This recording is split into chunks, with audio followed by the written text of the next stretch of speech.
መኖረው ዱባይ ነው እና ባለትዳር ነኝ።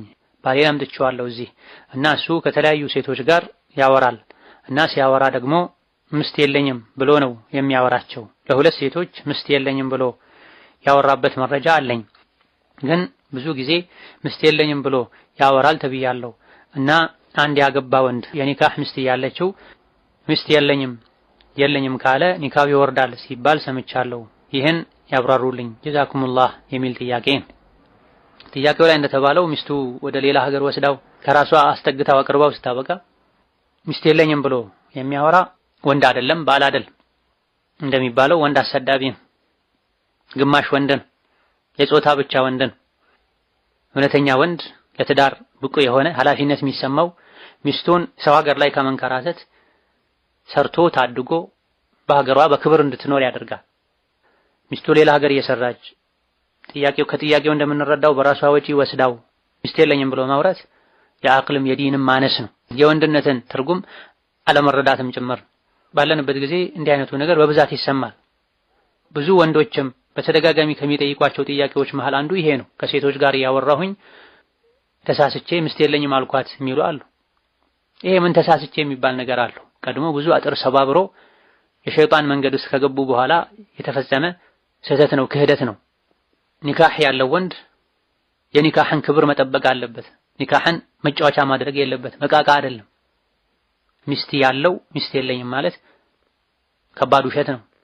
ማግባት ፈልጎ ከሆነ ሚስት አለኝ ግን ሌላ ሚስት ማግባት ፈልጋለሁ አቅሙ አለኝ በፍትህ አስተዳደራለሁ ካለ እውነት ወንድ ከሆነ በዚህ ቋንቋ በዚህ መልኩ መናገር አለበት።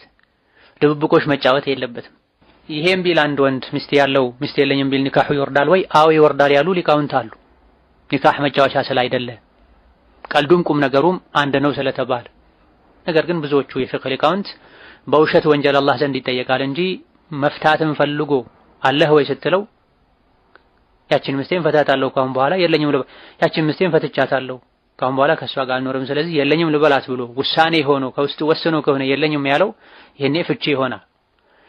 ያለው መደበቅ መዋሸት ፈልጎ ከሆነ በውሸት ወንጀል ነው አላህ ዘንድ የሚጠየቀው። ብዙዎች የመረጡት ይሄን ነው። ነገር ግን የተወሰኑ ሊቃውንት የመረጡት ውሸቱን ቢሆንም ለቀልዱ ቢሆንም ለመደበቅ ብሎ ቢሆንም መፍታትም ባያሰበም ኒካሁ ይወርዳል ስላሉ ይህ ነገር ላይ በጣም መጠንቀቅ ያስፈልጋል። የትዳር ህይወት ጥፍጥና ያጣው በረካ ያጣው ለዚህ ነው። ብዙዎች ኒካህን ቀልድ አድርገውታል፣ መጫወቻ አድርገውታል። ወንዱም ሴቱም አላህን ሊፈራ ወላ ተተኺዱ አያቲላሂ ሁዝዋ የሚለውን የቁርአን አንቀጽ ልብ ሊሉ ይገባቸዋል። ኒካህ የአላህ ተአምር ነው።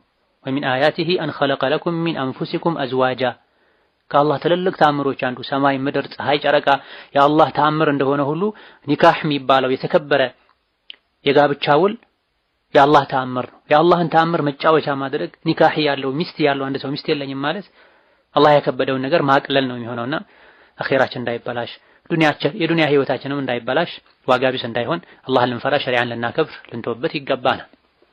ሌላኛው ጥያቄ እኔ